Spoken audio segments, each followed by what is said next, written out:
My UFC hot takes. And this guy actually tagged me in this. So if you guys want me to react to your UFC hot takes and you make a post, make sure to tag me. So let's get started. Tom Aspinall beats Fedor Emelianenko. I agree. He's bigger. He's more skilled. Fedor heavily relied on his speed, and I think that Tom can absolutely match that. I think he could probably take down Fedor, but I think he would probably knock him out on the feet. He'd probably destroy his legs. And I think Tom Aspinall is that next generation heavyweight.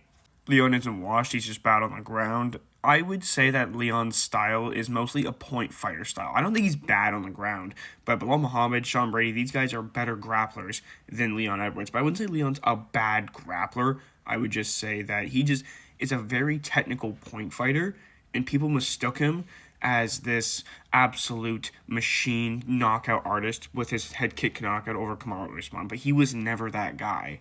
Michael Chandler would beat Prime Connor. I'm assuming you're not talking about right now's Michael Chandler. If you're talking Prime Michael Chandler versus Prime Connor, I do think Connor wins. I think Michael Chandler's way too reckless. And also, to beat Connor, you generally need a better gas tank. And Chandler also does gas out, which I think would help actually favor Connor. Now, Chandler can knock out Connor with a big shot if he lands it, but I think he's way too chinny. And I think he's way too open for big counters. And also, Connor did really well against shorter, orthodox fighters.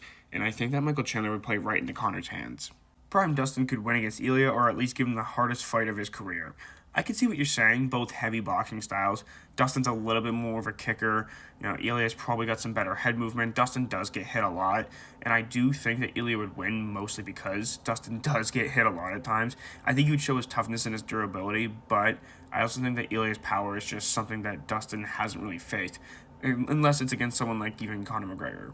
Holmes had noticed Prime Anderson Silva. Yeah, easily. I agree. Anderson just didn't have the takedown defense. Holmes is going to do what he did to Drickus, and the only difference being is that Prime Anderson will have better BJJ, but I don't think it's going to be enough. John Jones shouldn't even be in the GOAT conversation after what he did. Yeah, I agree.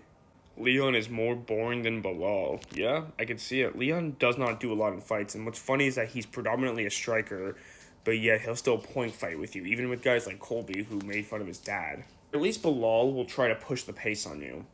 Derek Lewis has a better chance of beating Tom Aspinall than Ciryl Gane. No, I don't see it. So here's the thing. Against most heavyweights, I can see what you would be saying. But against Tom Aspinall, he's way too smart. He's going to shoot him to takedown, right away. He's not going to give Derek Lewis a chance to get going. He's not going to entertain him in the striking department.